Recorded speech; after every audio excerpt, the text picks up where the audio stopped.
All right, so today we are getting started looking at landscape photography.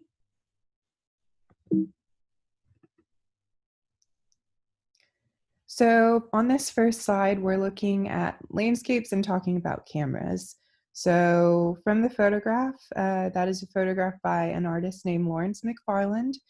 Along with what we did in photo one, we will continue our lessons and you all will be taking notes and working on Pinterest 100 as well. So for a landscape, we are thinking about the idea of a panorama as opposed to very small details. So as you wander around taking your landscape photographs, you need to be looking at the bigger picture, which would be a larger landscape as opposed to the small detail of an acorn on the ground. That would be more of a still life. So be thinking about a panoramic view.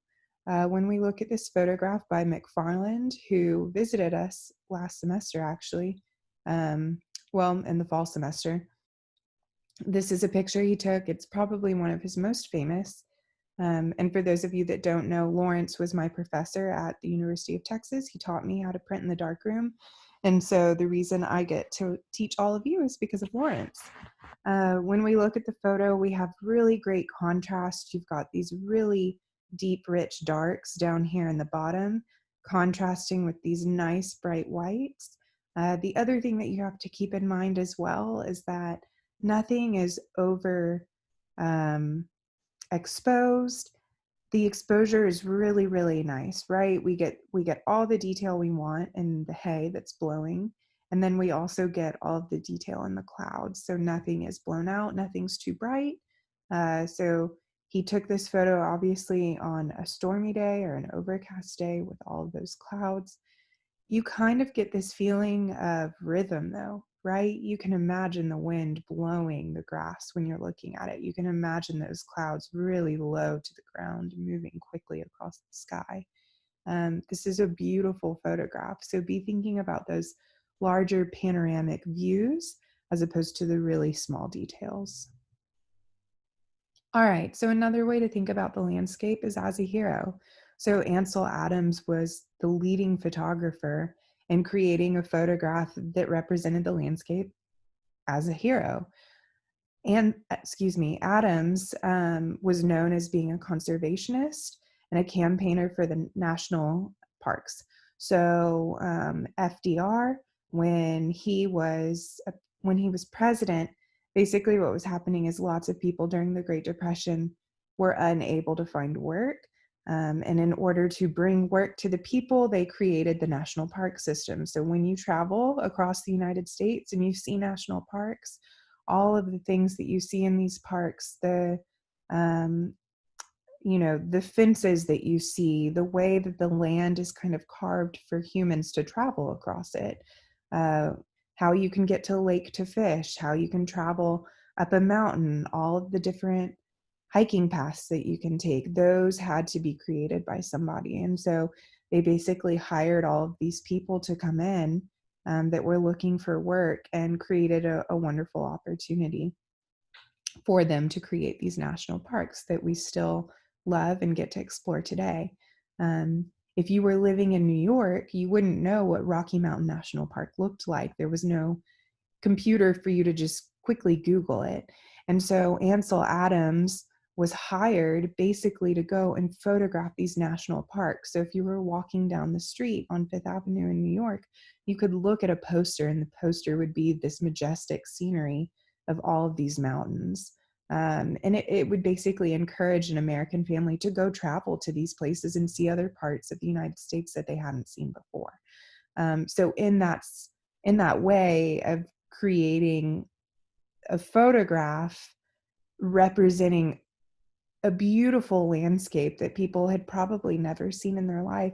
It was a way for consumers, so the people that were walking down the street in Fifth Avenue, to better connect with a simple world, right? When you're thinking about Fifth Avenue, probably the last thing you're thinking about is a simple world. Adams is also known for creating the zone system. And so the zone system is basically a way of making sure that when you're photographing your brightest highlights and your darkest darks, your shadows, you're getting information in both. So if we'll go to the next slide. So in this slide, we're looking at the mountains, and we're looking at the water, we're looking at the clouds. If we look carefully, we don't lose information anywhere in this photograph, right? The sun is shining behind the clouds. The clouds aren't overexposed. When we look right here on the left-hand side, you can see all of the fine detail of this darkness in contrast with this light, but we really see the form of the cloud. It's not just a flat white blob, which oftentimes happens in photography with people that don't really know how to use their manual settings on their camera. When we look at the mountainscape, right, this is the darkest area. If you were to see the print in person, there's all of this fine detail. It's not underexposed. You can see the detail of the rock kind of coming out from the mountain. Also in the snow, you get to see the different highlights and shadows in the snow. Snow is bright, snow is white, but when we see this contrast, we can imagine the form that's being created in the natural form of the mountain.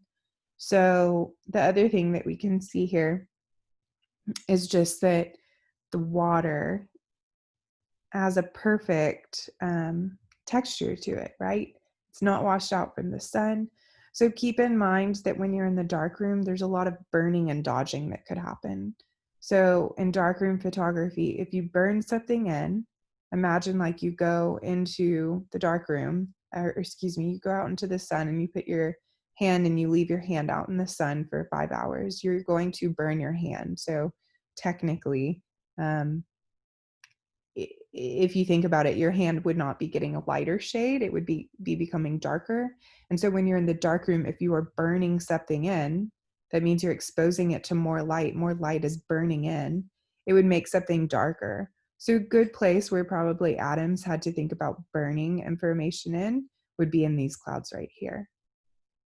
The reason being that they were probably a little bit too bright, they were maybe overexposed. So by covering the entire exposure to make sure that, let's say it's a 10-second exposure, maybe he needed 15 seconds for the clouds here so that he got all of these great little shadows. He would be burning in that area. Now, in order to make something, excuse me, in order to make something brighter, he would have to be dodging that area. So imagine you're in the sun and you are hiding out underneath a beach house to hide away from the shade or under a tent. You are dodging the light, you are dodging the sun. And so in order to dodge the light and in order to dodge the sun, you would do the same thing in the darkroom.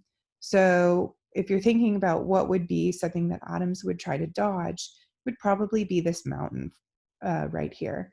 This is the darkest area, I would say, of the entire piece. He wanted to make sure there was detail in it. So if he made the entire photo for 10 seconds in the darkroom, he printed it for 10 seconds, he might cover this area, especially the top of it right here, right under my mouse, you can see the light here, but all of this up here is darker, and because it's darker, he might have to dodge it for 3 seconds. So maybe instead of a 10-second exposure, that suddenly becomes a 7-second exposure. The idea is that the longer that the light is burning into the paper, the darker everything gets. So if you just expose this whole sheet of paper for 100 seconds, it would probably turn black. But if he only does it for 7 seconds, he might have more detail in the mountain as opposed to the original 10 seconds.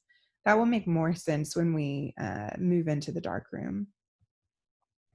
Here's another example of one of Ansel Adams. This is a close-up of some mountain peaks. You've got the contrast. You know, there's a lot of contrast in this photograph, but when you look at Ansel Adams' work in Pinterest 100, if you've ever seen it in person before, it's beautiful. It's just impeccable, the way that he made these darkroom prints. All right, Hiroshi Sugimoto, we are going to look at his seascapes. So when we're thinking about landscapes, it can be that creative power of nature, just being inspired by the nature around you. So something that I pulled from his website was that every time I view the sea, I feel a calming sense of security, as if I'm visiting my ancestral home. I embark on a voyage of seeing. And it's really, really beautiful when you think about it. When we look at Sugimoto's seascapes, we're going to see that no matter where he is in the world, it's still giving you this feeling of this ancestral home, right? It's this idea that you can look out into the ocean. It almost feels, that sense of security is feeling. It almost feels like home because no matter where you're looking into that ocean, whatever your home is, that ocean will look familiar to you, right? That horizon line doesn't really change across landscapes. So when we look at Sugimoto's work, he will really focus on making sure that the horizon line is straight. So oftentimes I ask students, what are the things he has to consider? He needs to make sure that camera is straight. So when you're taking your landscapes, double check that setting, or double check your camera through the viewfinder to make sure it's straight, especially if you're on a tripod. When you take the photo, get it as straight as possible. In Photoshop, there's a way to straighten that horizon with a straightened line, and I can show that to you later. But this is a really good method to make sure that you are getting everything straight and crisp and even. That's so important in the work that we're looking at. The other thing that Sugimoto focuses on is the weather, the change in the weather, right? If we look at the previous slide, you can really see that very stark contrast of the sea versus the sky. But when we look at this second photograph, it kind of blurs, right? You get that sense of maybe some early morning fog on the water. It's really subtle and really beautiful. All right, human stamp on the landscape. So right now we are looking at work by Richard Long.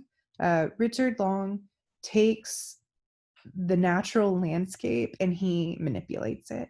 So he will remove something from the landscape, or sometimes he will add to. So that can be in stacking rocks, in removing things from the ground to create some sort of shape. Long is not my favorite artist in the world. I would say maybe one of my least favorite in terms of photography. We'll look at some of his sculpture that I think is really beautiful. But he's very famous, so I think it's important that I show you some of the work that he's making. It also talks about time and sort of this performance, this act of Long engaging with the landscape, working to create some sort of sculptural aspect, and using his body to kind of set the scale. But keep in mind that if your body isn't physically present in the location, your sense of scale gets a little lost. We'll look at that when we look at his work. All right, so in this first one, you see this hill and you see all of these rocks. So, imagine that you're a human coming upon this. It's the idea that this hill could be, you've got to climb all the way to the top, and how many rocks are there, and everything's black and white. He took this obviously in black and white film. But then it becomes a question of scale, right? There's a famous painting by Georgia O'Keeffe where O'Keeffe was painting. She's well known for her flowers. I promise you've seen her work before. She spent a lot of time in Santa Fe, and when she was in Santa Fe and when she was living in New Mexico, she would paint a mountain, and everyone assumed that this mountain, when they go to her house to go, it's a museum, when they go see, they want to be able to see this massive mountain that she painted. Well, in actuality, it was a teeny tiny little bump outside of her house, but because she titled it a mountain and because of the scale that it looked like on these very large canvases, it suddenly seemed as though uh, it was a mountain that you were looking at, even though it wasn't. It was no smaller, or excuse me, it was no bigger than maybe like, I don't know, 2 feet. So that sense of scale you can really play with in photography. These rocks could be teeny tiny lined up. The camera could be very low to the ground to give the illusion of all of this depth between this place right here where your foot would be walking all the way up the hill. So those are things you get to consider when you're taking landscape photographs. Here's another one. With my students, we've oftentimes talked about how this could have occurred. It could occur from walking back and forth. He could have gone in with scissors and cut each one of those flowers. He could have taken some sort of lawnmower and used a lawnmower to create the X. Imagine if you were just randomly walking through this field and suddenly found this. How bizarre would that be? Uh, we don't really have a sense of scale. I mean, we know what the size of a flower pretty much looks like, so that can help us understand the sense of scale, but there is no sky. And it almost looks like the X is just really far going back into space, because as we get back here, all of the flowers start to kind of blur together. This is one of his sculptures. This is an installation piece. So it's basically taking rock that he's found and laying it out in this position. Now, I have seen this at the Blanton Museum at the University of Texas. When I saw it, the pieces had more negative space in between, meaning they were more spread out from each other. They weren't so close. The way that this can happen is that when it gets transferred to a museum, if there aren't super set instructions on the individual pieces of stone, like they need to all be within 2 inches of each other, I guess if it's up to the interpretation of the museum, sometimes some museums may spread them further apart, which is my memory of how I saw it at UT. But when we're looking at this, everything is really pushed together. And the diameter of this, I would say, to you, it may look very small. It seems as though you could walk around this. When I saw it at UT, it was massive. It's a very large installation. I would say it's as big as our classroom all the way around, if you were to walk in a circle from the windows all the way to under the clock where the built-ins are. All right, human stamp on the landscape. Edward Burtynsky, he is a famous photographer. Many students like his work. I think he does a beautiful job of taking the landscape and looking at human stamp on how the landscape has maybe deteriorated over time due to our use of kind of the natural elements that the world has provided us and how we have exhausted some of those resources. So nature transformed through industry. So obviously you're going to see a lot of industry in the work that he creates. So here's a great photograph showing human stamp on the earth, right? We have all of these tires. Just imagine how large and how heavy one tire is. Now imagine all of them put together in this way. Um, you kind of get this feeling of rhythm, right? You have all of these tires, they're all the same form. They're creating different angles in the way that they're stacked on top of each other, but you have this really nice negative space here. I think that without this negative space for our eyes to rest for a second, the photo wouldn't have as much impact. Think about how he's taking this photo, right? Is he on a cherry picker overlooking it? Is he standing from above? That seems very complicated to me with a camera without having to be concerned that you would fall. But this is basically just a dumping ground for tires. So what happens to all of this when we die? It's all still here. It's not disintegrating into the land. So think about the sense of scale and repetition. Repetition is a principle of design, right? We talked about elements of art and principles of design and intro to art. Repetition really makes for some interesting artwork. So the repetition of this tire, the repetition of the form, the variety of the shape, right? So all of these keywords I'm using are principles of design. So be thinking about that when you're thinking about what your landscapes are going to be. Here's another one. This is a quarry. So a quarry is basically like all of the marble and granite you may have in your house, your bathroom tiles, your kitchen countertops. Those are slabs. So when your parents or when a designer goes to the store to buy that countertop, it comes as a slab, and then they cut that slab. So basically it's a giant rectangle of stone. Each one of these sections is where they have removed those giant rectangles of stone, right? You need water in order to keep the saw cool enough when you're cutting the stone. And so this is a resource that as you remove that stone from the quarry, as you take it away, we deplete that resource. It's hard to find. So from my jewelry making business, I know that It's really hard to find malachite. So malachite is a green stone.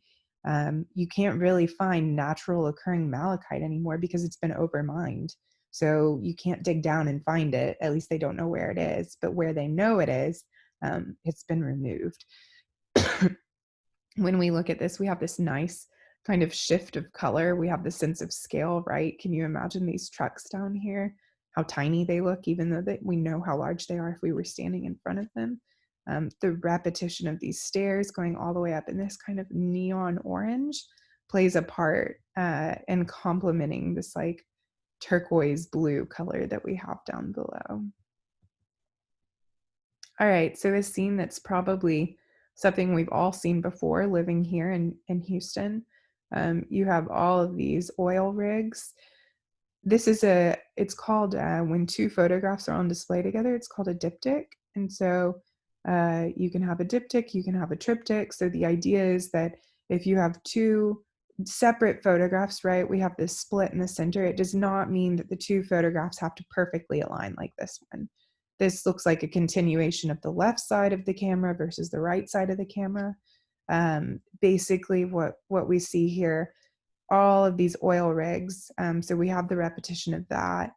Imagine what this landscape would have looked like before, right?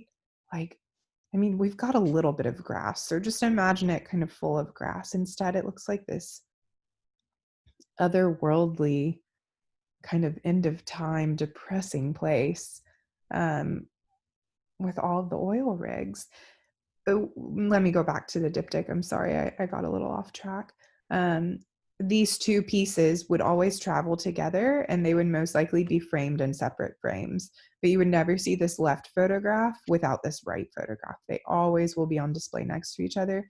So it's technically like they're one piece, even though they may be in two separate frames and not mounted in the same frame. You can also have a diptych where you have, like, let's say this had a smiley face on it and this had a heart right here. Well, to that artist, those two may always travel together. So that would be presented as one piece, even though they're two separate pieces. You can have them with differing photographs. Sometimes it's nice to have two playing off of each other. It can tell a story. So we'll look at that later in photography, how work can be displayed in that way. All right, and our last photo by Edward Burtynsky.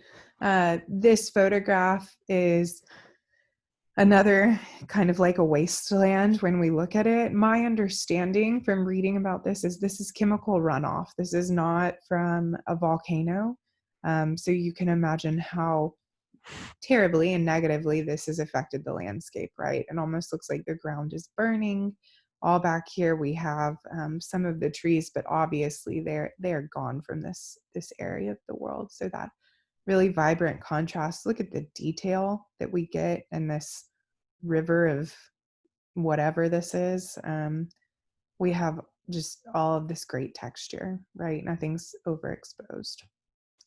All right, now I understand that we live in Houston, and because we live in Houston, we may not have these rolling landscapes. We don't have mountains in Houston, but we can photograph the city. And so if you go down to downtown Houston, you can photograph buildings. You can photograph buildings anywhere in Houston. But remember, the most important thing is that you are photographing a wider panoramic view. You are not doing close-up little details. Now, that's not to say if you see something you want to take a photograph of, not to take a photo of it, take a photo of it. That's why you have your camera on you. But remember, we are in the city and you need to be looking at kind of the larger surround as opposed to a very small bench or one stop sign. All of these artists, when you look at them, they have different types of work. So when you look up Ernst Haas, you will see other types of work. Eugene Atget, you will see other types of work. Make sure you search the city alongside of it because it's going to give you the cities. It's going to give you a landscape using buildings, okay? On the right-hand side, these are other artists that you can use for your Pinterest 100. They're gonna give you more traditional landscapes and really, really beautiful work. Just make sure when you're doing your Pinterest 100 that you are pinning different artists. You're not just pinning all work by Lawrence McFarland. So you will search the internet, you will find this artist's work, you will save it to your Pinterest 100, and then you will upload your Pinterest 100 onto our PowerSchool Learning page. There is a section there for you to put your Weebly website and a section for you to put your Pinterest 100. So you're going to go ahead and put your Pinterest 100 there. Check your PowerSchool Learning for your deadlines and due dates for that Pinterest 100. Okay. All right. I will be popping in case you've got any questions.